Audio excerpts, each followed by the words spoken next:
जय श्री राम दोस्तों। तो फिर से इंडक्शन रिपेयरिंग में आपका स्वागत है। और ये अजीब गरीब फॉल्ट है। ये इंडक्शन बिल्कुल डेड है।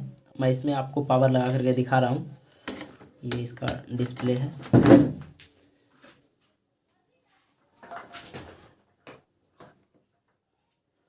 मैंने इसमें पावर लगा दिया है। पावर लगाने के बाद इसका कोई भी डिस्प्ले नहीं है और कोई भी रिएक्शन नहीं है, तो इसे हम कह सकते हैं ये बिल्कुल डेड है। तो देखिए, डेड कंडीशन में जब इंडक्शन आता है तो सबसे पहले आप लोग क्या सोचते होंगे कि इसका आईजीबीटी शॉर्ट हुआ होगा या तो फिर ये फ्यूज फूका हुआ होगा, लेकिन बिल्कुल ऐसा इसमें कुछ भी नहीं है। ये रहा मेरा मल्टीमीटर और इसको हम करेंगे एसी रेंज पे सेट। अब देखिए, वोल्टेज टेस्ट करवा रहा हूँ। ये देखिए 210 के राउंड एसी वोल्टेज हमारा आ रहा है और ये फ्यूज भी बिल्कुल ओके है। यहाँ पे हमारा वोल्टेज भी डीसी बन रहा है।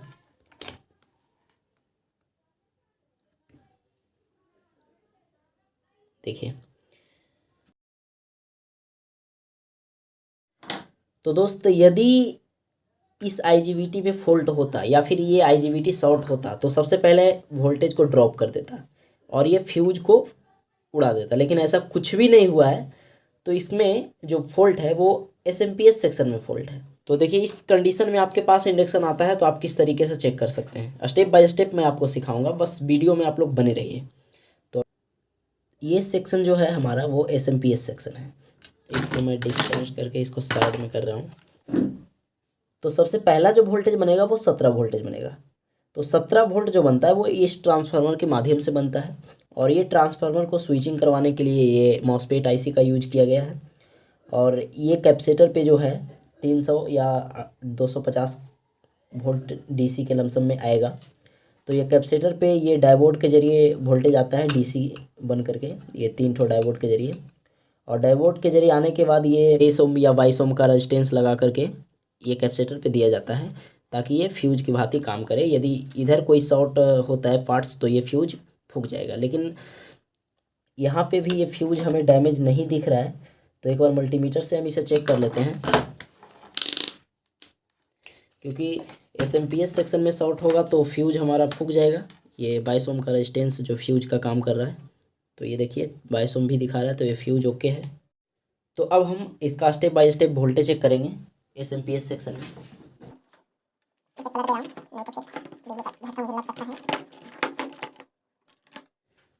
सप्लाई देने के बाद सबसे पहला वोल्टेज जो आपको चेक करना है वो 300 वोल्ट चेक करना है यहाँ पे एसएमपीएस में।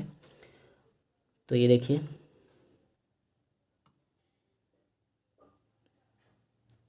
और एक बार यहाँ पे ब्रश किया हुआ रहता है तो इसको अच्छे से स्क्रैच करके मुझे चेक करना पड़ रहा है। तो देखिए 300 वोल्ट के अराउंड आ रहा है।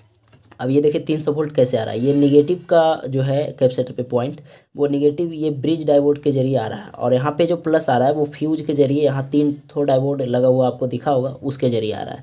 अब ये 300 वोल्ट ये आईसी में जाता है और ये आईसी इसको ट्रांसफार्मर को फ्लैक्चुएट करवाता है। ठीक है, फ्लैक्चुएट करने के बाद ये आउटपुट में हमारा 17 वोल्ट के राउंड निकालता है, जो कि 17 वोल्ट निकालने के बाद ये डायोड लगता है और वही 17 वोल्ट यहाँ पे डीसी बन जाता है। ठीक है, तो यहाँ पे जो हमारा मिलेगा वो 17-18 वोल्ट के राउंड मिलेगा।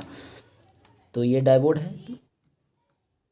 डायोड का नेगेटिव पॉइंट पे हमें प्लस का 17 वोल्ट मिलेगा और एक ये कॉमन पे टच करेंगे। देखिए 17 वोल्ट आपको दिख रहा होगा। अब यही 17 वोल्ट फैन में चला जाता है और ये ट्रांजिस्टर में चला जाता है। ये ट्रांजिस्टर जो है यहाँ पे 78L05 करके है, मैं आपको दिखा रहा हूँ। इस पॉइंट पे हमने 17 वोल्ट चेक किया, ये डायोड का नेगेटिव पॉइंट पे, और यही 17 वोल्ट एक फ़ैन के जैक में चला जाता है और ये ट्रांजिस्टर जो है 78L05 करके है, ये रेगुलेटर ट्रांजिस्टर है और ये 17 वोल्ट से रेगुलेट करके 5 वोल्ट आउटपुट निकालता है। ठीक है, तो देखिए ऐसे हो रहा है। को लाइट में परेशानी हो रहा होगा। यहाँ पे 17 वोल्ट जाता है और ये बीच का जो पॉइंट है ट्रांजिस्टर का वो माइनस का पॉइंट रहेगा, जो यहाँ पे हमें माइनस मिल रहा था। उसके बाद ये लास्ट का जो पॉइंट है वो 5 वोल्ट आउट करेगा। ठीक है, रेगुलेट करके। तो इस पॉइंट पे हमें 5 वोल्ट चेक करना है। तो चलिए अब इससे चेक करते हैं। कैमरे को थोड़ा सा मैं जूम कर दे रहा हूँ। तो एक पॉइंट आपको निगेटिव पे ही रखना होगा और दूसरा इस पे। तो यहाँ पे 5 वोल्ट के राउंड आना चाहिए, नहीं आ रहा है, और यहाँ 17 आना चाहिए। तो देखिए 15 या 16 के राउंड आ रहा है और यही वोल्टेज रेगुलेट करके यहाँ 5 मिलना चाहिए और ये निगेटिव आ रहा है, ठीक है। तो यहाँ 5 नहीं मिल रहा है। जब तक यहाँ 5 वोल्ट नहीं मिलेगा तो आईसी ऑन नहीं होगा, और आईसी ऑन नहीं होगा तो फ़ैन को चलाने के लिए जो सिग्नल दिया जाता है वो भी ड्रॉप हो जाएगा, और ये बिप साउंड का जो सिग्नल दिया जाता है वो भी ड्रॉप हो जाएगा, क्योंकि ये आईसी ही चालू नहीं होगा, ये आईसी ही ऑन नहीं होगा तो ये सारे सिग्नल को ड्रॉप कर देगा और डिस्प्ले पे वोल्टेज भी नहीं भेजेगा, क्योंकि यहाँ से जो 5 वोल्ट रेगुलेट कर रहा है वो आईसी पे जा रहा है और ये पैनल पे भी जा रहा है, तो पैनल भी ऑन नहीं होगा, सीधा सीधी बात है, क्योंकि 5 वोल्ट ड्रॉप है यहाँ पे। तो हम इस रेगुलेटर ट्रांजिस्टर को चेंज करेंगे।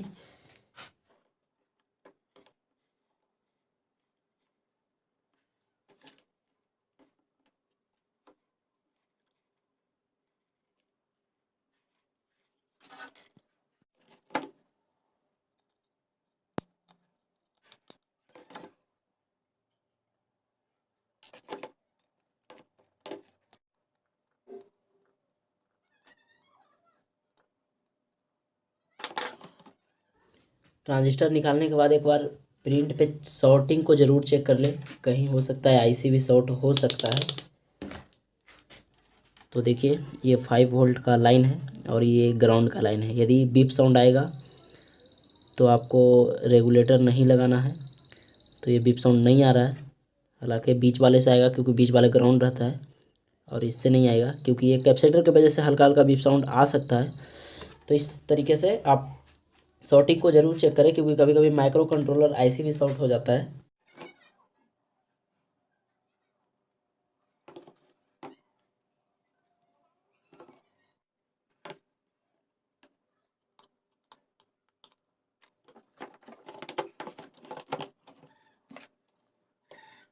अब देखते हैं इसका क्या रिजल्ट रहता है।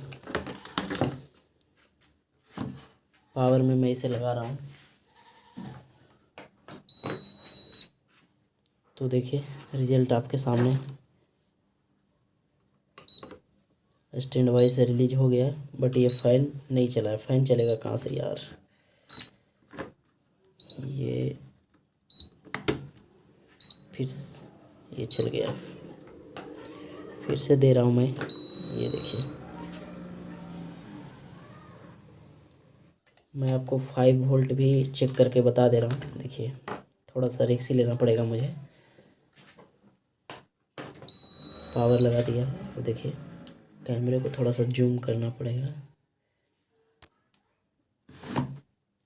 तो यहाँ से एक प्रोब मैं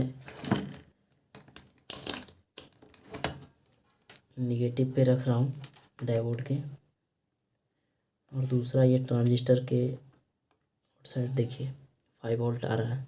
मैं ट्रांजिस्टर के साइड में प्रोब पे रखा हूँ, साइड वाले लेग पे रखा हूँ प्रोब को। तो इस तरीके से। तो दोस्त मैं आपसे हाथ जोड़ के रिक्वेस्ट कर रहा हूँ, मेरे वीडियो को लाइक कर चैनल को ज़रूर सब्सक्राइब कीजिए। आप लोग वीडियो को देख तो लेते हो बट लाइक नहीं करते हो। आशा है कि आप लोग लाइक कर दोगे, क्योंकि वीडियो बनाने में बहुत ज़्यादा मेहनत लगता है। थैंक यू, मिलते हैं अगले वीडियो में।